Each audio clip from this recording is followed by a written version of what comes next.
Hello, DevOps friends. How you guys doing? Ooh, wow, some cheers. I thought you guys were going to be real quiet that whole time, and that was going to be crazy awkward. So I'm glad that you guys cheered. Thank you. I have to say this just as a humble brag, but I got one of the best compliments of my life in the past 2 weeks from the DevOps organizers, whoever is running your little Twitter stream. You guys described me as the popular Holly Burton. All my dreams come true. I've never been described this way. Thank you so much. And so on that note, how many of you guys have met me before or seen me here last year? Yeah, lots of familiar faces. Cool. For the rest of you who I'm brand new to, I guess I'll grab my little clicker, yeah, so I can do this presentation. For those of you who are brand new to me, let's talk a little about who I am. Sorry, those of you that are bored by this and already know this. But yeah, so I'm a leadership coach that works with women working in male-dominated industries, like this one. I also do consulting work with companies that want to get better at retaining their female staff. I used to be a mining engineer. I spent the first 10 years of my career doing that. Who in this room has any connection or knows anything about mining? Oh, nice. There's a few of you this year. I'm impressed. Cool. Yeah, so 10 years in that industry is very heavily male-dominated. It's about 17% women, and that includes the secretaries and accountants and HR ladies and stuff like that. So mining engineering, which I did, is about 10% women, when you start, not after people leave, but at the university level, about 10%. And fields like welding, when you get more into the trades, that's about 3% women. So on the production side, the place where we make all the money, it's really, really heavily male. So, in many ways, not that different from tech. And I also spent about 4 years working for a specialized mining software company, too, so I know a little bit about your guys' world as well. And I'm also a huge nerd about feminism. This is what I stay up at night reading, in addition to BuzzFeed, unfortunately. I end up reading a ton about feminism. And so now this is what I do for a living, and I love it to pieces. And I'm so excited to be able to, share some of that with all of you today. So 2017 was a year of just a million conversations centered around diversity for me. I have conversations with all kinds of companies in the city, especially in the mining space and especially in the tech space, about what the heck it is that they're doing about diversity. And the reason I'm going to do this talk is because I found myself over the course of 2017 having the same conversations again and again and again. And the thing that I found is that there's so many little things that kind of hamstring companies in trying to make diversity policy and practice actually happen. And so many of these things, I keep having the same conversations because they're just these silly things that get in the way, and you're just God, if only there was a way to get 400 people on the same page about this so I could stop having these conversations, because damn it, I'm bored. No, I'm kidding. I'll have these conversations with anybody. But we can do better than this. I think that we can actually get these out of the way in 25 minutes. The women I work with are pretty ambitious. Obviously, so am I, since I'm going to do this all in 25 minutes. But, let's take an adventure together. Okay, so number one, the first thing I want to talk about is this idea of a pipeline. So you guys are probably familiar with the idea of the leaky pipeline. If you're not, it's the idea that, for women or other diversity groups, let's say, they come in, there's a bunch of them at the beginning, and then slowly over time in their careers, they kind of leak out. They leave the industry, right? And so you have way less women, in the first layer of management, in senior management, in the C-suite, in the board, progressively less and less as things increase. So one thing that I've discovered that tech is pretty much obsessed with is the idea of solving diversity via recruiting. So how many of you guys have heard of or have companies that are currently practicing or talking about the idea of doing some kind of diversity practice in your hiring, blind resume screening or changing your interview process? Hands up. Who's working on that? Okay, actually less of you than I thought, because this is literally all that HR people in tech talk about. It's the number one thing. So this is really common. And the other thing that you hear a lot of is trying to get little girls interested in coding. Probably, I would guess almost all of the women in the industry will have some experience of being asked to go visit a high school and get girls hyped for coding or what have you. And so this is a really common thing that we do in this industry too, is we try to get more women in the door right at the very beginning. So there's all this work of making that front end of the pipeline a lot bigger. And this graph will be familiar to those of you who have heard me talk anytime ever, because it's my favorite graph. But this is showing the percent of women in different fields that are retained over the length of time in their career. They're on the x-axis. So the yellow line shows professional women generally, and the pink line shows women in STEM. So overall, about like 15-ish% of professional women will leave over the course of a 20-year career and end up doing something else. But for women in STEM, as you can see from this like precipitous drop here, it's a really, really different story. 60% of them overall will leave. This graph breaks my heart, honestly. I'm part of this graph, right? That thing about being a mining engineer and now doing this. Like, I am right there, somewhere in between that 37 and 50% figure, right? So this happens quickly, right? 22% leave in the first 3 years. 37% are gone by 7 years in, and that's a really critical time, right? 7 years in-ish, if you graduate when you're 22, let's say, from university, 7 years in, you're like 29 or so. That's when a lot of people end up getting promoted into management, right? So by the time you're moving into that first layer, you've already got 40% of people who've gone like, I'm packing it in. 4 years of a degree and 7 years of work, and I can't take it anymore. I'm going to go find something else. Screw that $30,000 investment in my education and all this time, right? And then, a couple years later, 50% are gone by 12 years. So this is like a huge issue. And when I look at this graph and I look at how much time we spend on recruiting, I'm just like, oh my God, this is crazy. This is like so expensive, right? Like tragic and so expensive, because basically what this means, it's like the equivalent of like having a swimming pool with a giant crater in the middle of it, trying to fill it up and be like, I know, more hoses, that's what we need, right? It's like a massive waste of water and time.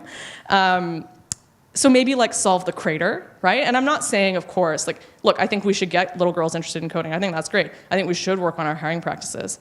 But what I'm really saying here is we need to shift a little bit. And if we're doing those things, we also have to focus on culture and retention, because if we're not, we're basically sending 60% of our money out the door. And we want new juniors, but what we really want are excellent seniors, right? So that's conversation one. Conversation two is the idea of 50%, having 50% women in the industry or having parity. Obviously, you guys can tell from what I do, I'd like to have 50%. Right? Is anyone doubtful about that? Great, because this is kind of my dream. That's why I do what I do, is I want to see this change in my lifetime. Right now, as at the last time I checked, tech is about 17% women, so we're a far ways off from this. But we get into trouble sometimes around this 50% thing. Well, I spoiled it. So sometimes we get into trouble around this 50% thing. And that's when we go, okay, so we want 50%, so now what we're going to do is we're going to hire 50% women into our organization right away. Those women don't actually exist in the marketplace yet, right? Like, we don't necessarily have them. Even coming right out of school, we don't have parity. And so for us to hire 50% women in any category, and we know that those women get less and less over time too, so it's even more so as you get further on, like, the numbers don't exist for us to do that in a reasonable way. So when we talk about 50%, we get a lot of people's backs up because they're going like, oh my God, if we're going to hire all these people, like, we can't find them. They'll be unqualified. And it's like, yeah, they will if that's what we were trying to do. But like, who's trying to do this, damn it? Like, women are not out here going like, we need to get to 50, and I don't care how we do it. Like, hire us now, pick women off the street. Like, nobody's really asking for this. Nobody in their right mind. Like, women have enough, women and all minorities, I'd argue, have enough difficulty sometimes proving our own competence. Even when we are competent, we don't want a bunch of like weird randos that aren't good at their job making that harder for us, right? So no one's really asking for 50. And if they are, I invite you to have this conversation with them and kind of straighten that out, because it's not something we can do just yet. We all want to get there. But right now, the name of the game is getting to the level that we have out in the marketplace. If your company's not doing that, that's the thing to focus on. And in the meantime, just stop having this discussion about 50%. Like, no one's asked for this. We're not aiming for that, okay? Can we stop aiming for that? Cool.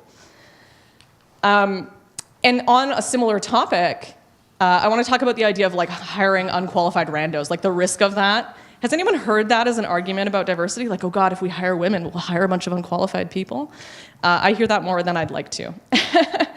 And,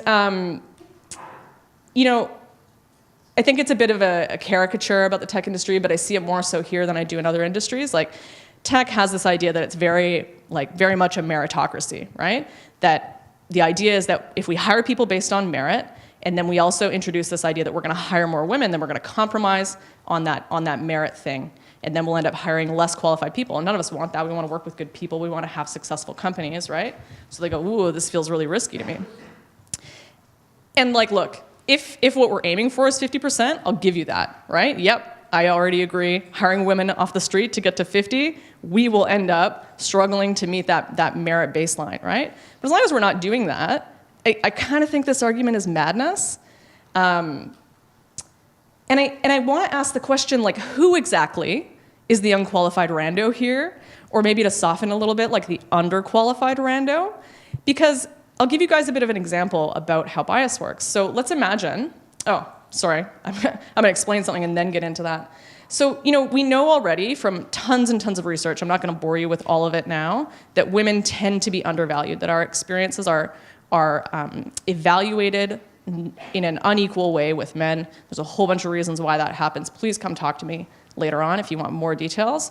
But, in the interest of time, just take this as a statement, and I'm happy to bore you to death with millions of pounds of research on this later. So let's get into an example about what this actually looks like. So let's imagine that we have, some female candidates and some male candidates with level of qualification on the y-axis here. It's a very bizarre graph. And we've gone, okay, great. These two candidates here reach our line of most qualified. They're exactly equal, therefore they are the most qualified, and that's where we put our bar for qualified, right? But we know, because of what I just said, that women tend to be a bit underrated or underestimated, that this isn't really how this looks a lot of the time, right? What actually it looks like is this, where we have this secret, misunderstood, or misevaluated advantage sometimes on the side of the diverse candidate, in this case women.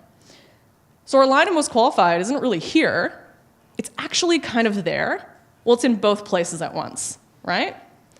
So what this means is we've got this idea that we are hiring based on merit, we're hiring the most qualified person, but actually we've just got a funny definition of most qualified, and we're kind of missing the boat. So we have, and don't get upset about this framing here, what I like to call the unqualified rando zone of dudes that get hired that we go, oh, this is the most qualified person. Like, look at him, he seems like a leader, or whatever it is that, the various biases that we apply. But actually, we've kind of missed the boat, and we've hired somebody slightly less qualified than another person we could have had. So underqualified rando is maybe more appropriate, or maybe not rando at all. But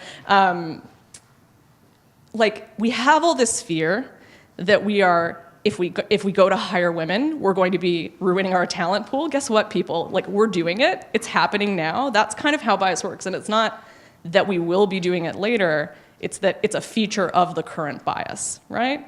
So what I want to do with this conversation is encourage you guys to play talent moneyball, basically, right? This is awesome. If you've got a bunch of your competitors going out there undervaluing these women who are secretly a little better than all of us thought, start evaluating them right and let those chumps get it wrong, right? There's this huge advantage that if you manage to adjust how you identify most qualified, that you can realize as a company, which I think is really great. But first, before you can get into that, you have to stop having this discussion about the risk of hiring unqualified randos. It's already happening. Let's move on, yeah? Okay, on a similar note, I want to talk about quotas. Who here is terrified about quotas? Anybody? A couple of people. All women. Oh my God. Interesting. So I talk a lot, like I said, with heads of HR and people in charge of diversity at various companies, right? And especially in tech, more so than any other industry, there's this bizarre phenomenon that happens. I won't even bring up the idea of quotas, but they'll meet me, find out what I do, and they'll be like, oh, nice to meet you. By the way, just so you know, I would never dream of putting in a quota. Never. I wouldn't. It's such a bad idea. Just so you know, Holly, that's not my jam. And I'm like, okay, nice to meet you too. But it's this thing, this I would never have a quota thing that gets put out there presumptively and defensively right at the very beginning of this. There's this fear about quotas. And, I think quotas, targets, and budgets have a bit different senses, but they're very, very similar concepts, right? And I want to tell you guys a story from my past, a mining story. So get ready for some excitement. What a cool industry. Actually, I do think it's really cool, but so yeah, story in mining. When I was a mining engineer, I was a mine planner, and so what that means is I make all the decisions about how, when we've got a giant pile of gold in the ground and a bunch of garbage around it that we don't want, how are we going to get that gold out, when are we going to get it out, and how do we do it profitably? That's basically a summary of my job. So what that means is that I would be really involved in setting the yearly budgets, right? I'd plan it all out, be like, we're going to get this piece out in this month and this piece out in that month. And then I would go, okay, so here's how many ounces of gold we'll make in January, and here's how many we'll make in February, and here's how much stuff we don't want we have to move, here's how much it's all going to cost. That was my job. So I'm really familiar with the idea of making budgets. And one of the things that happens in the mining industry is, like, all of us want to increase the rate of production, right? We want to get the gold today rather than tomorrow. Because, you know, a bird in the hand is worth two in the bush, right? Like, make it happen now, that's better for all of us, it's less risky. So we want to speed up production as much as we can. The other thing that we know, not just from the mining industry and my experience there, but just like daily life, is that when we rush, we tend to make more mistakes, and then we tend to get hurt. Has anybody here, like, been rushing around trying to do something and just, like, fell over or harmed themselves in some ridiculous way? Like, I've done that constantly. You guys are, like, an incredibly safe group. I'm surprised. Like, either dishonest or very safe. I can't tell. But so, you know, we know that when we rush, we tend to make more mistakes and we tend to be less safe.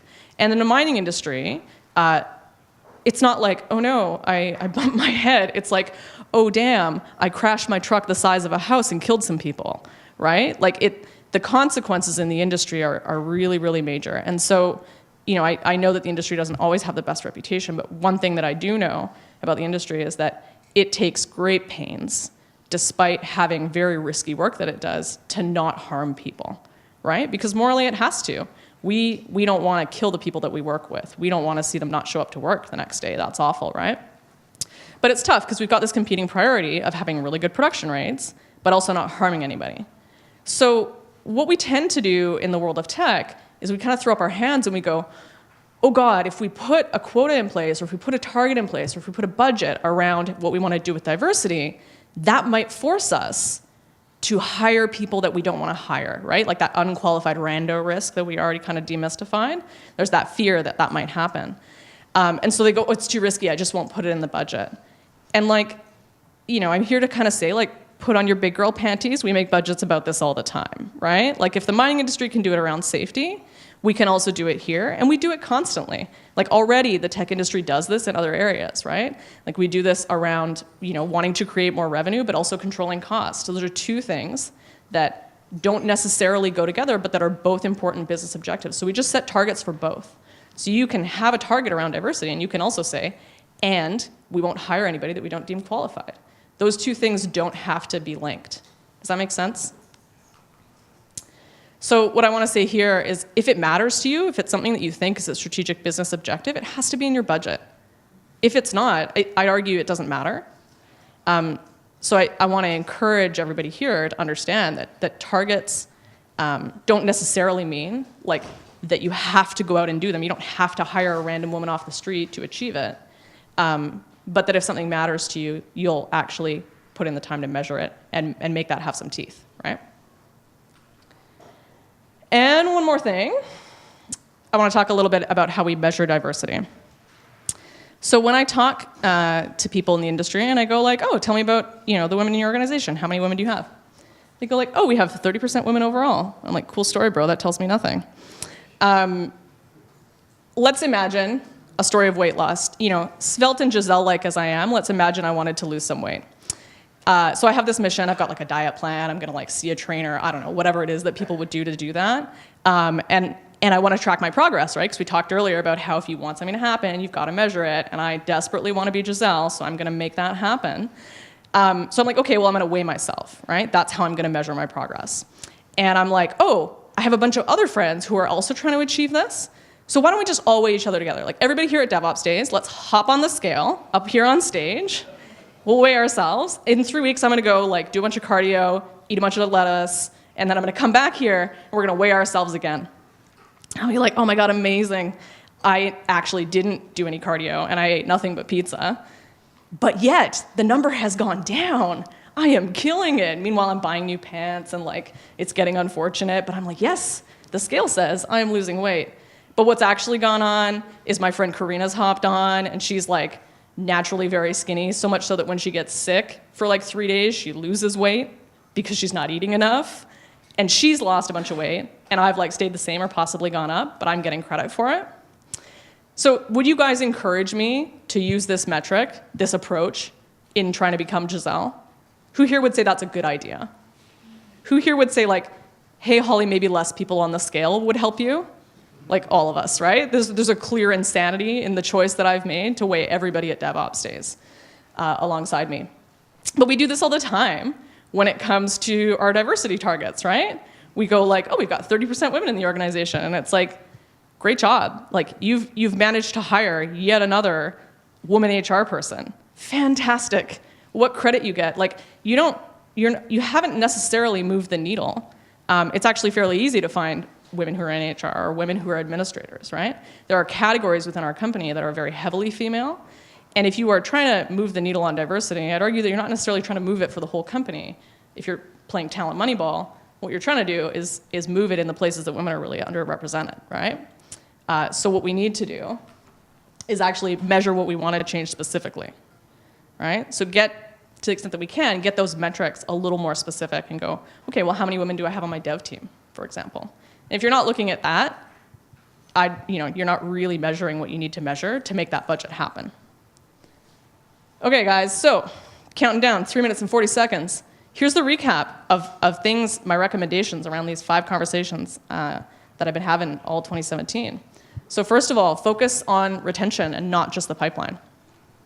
Secondly, stop worrying about parity right now. We're not there, it's coming, I'm working on it. But for now, let's aim for that nice 17% or whatever the exact figure is for the role that you're trying to put somebody into, because it won't necessarily be 17%, right? Stop having that damn conversation about hiring unqualified randos and have fun playing Talent Moneyball instead. I think it's a great game. Everybody here should do it. Make yourself a budget or a target, and then actually measure it in a way that will tell you if you're achieving that change. So y'all, I have been and continue to be Holly Burton. My contact info is up there. I'm going to be around the next couple days.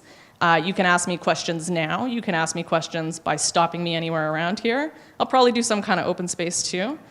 So know that I want to hear from you, and I'm happy to debate, discuss, have any type of discourse around any of these things that you guys want. So thanks.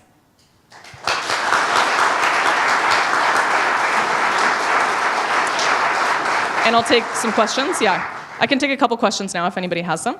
Yeah.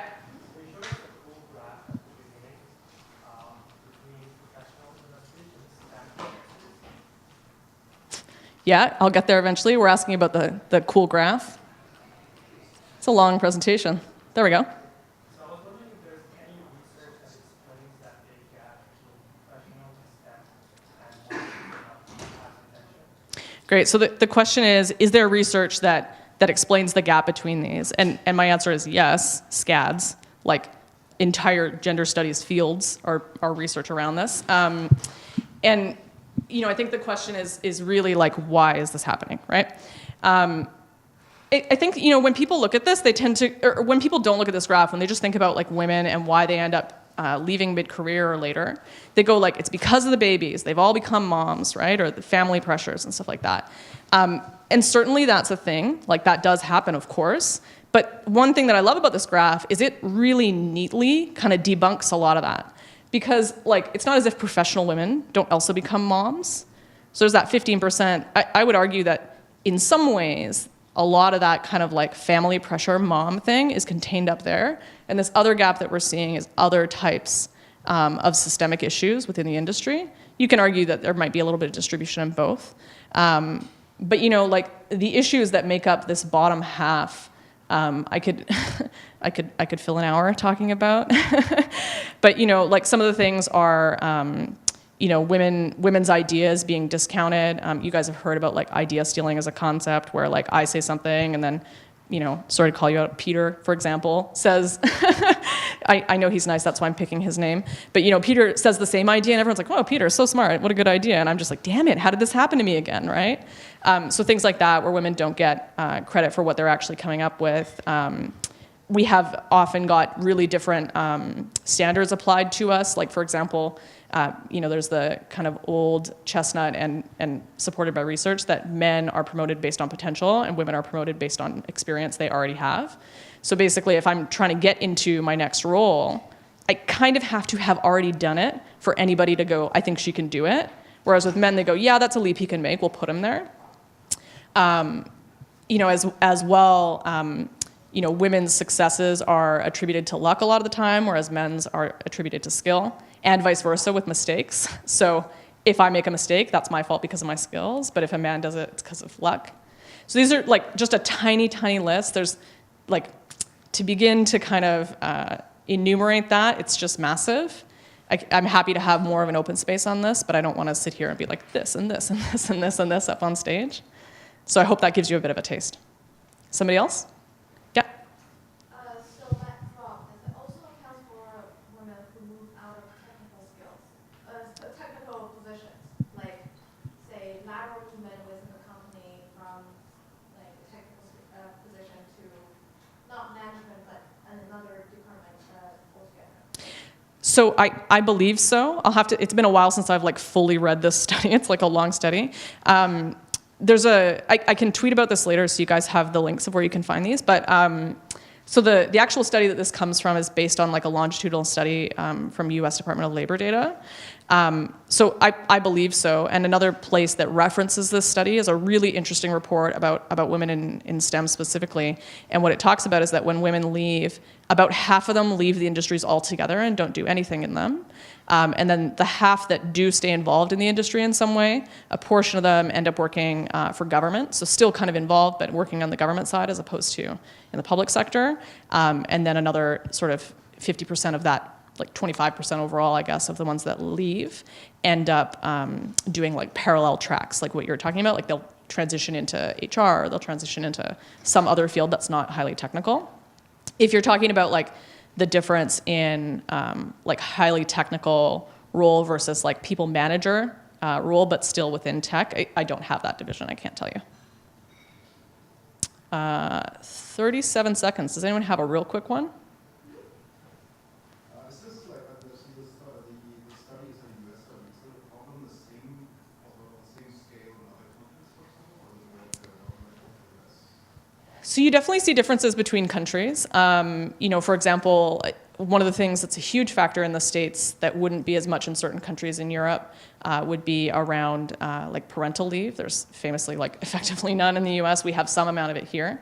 And I think that, as much as I've said, like I think a lot of this gap here is not related to parental leave, I do believe that the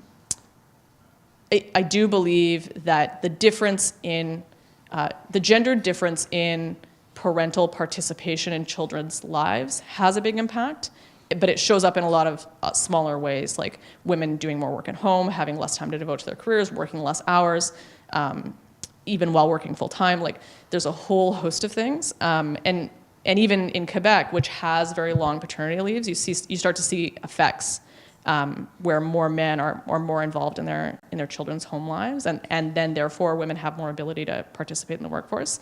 So where I'm going with all of this is to say, there are countries in Europe and places like Quebec where you'd see a really big difference like that. But I think that generally speaking, US data is fairly comparable to Canadian data on a broader level. Like you wouldn't see the percentages be exactly the same, but like, guys, nothing we're doing here is that granular, right? We have 60% of women leaving. Like, who cares if it's 2 or 3%, right?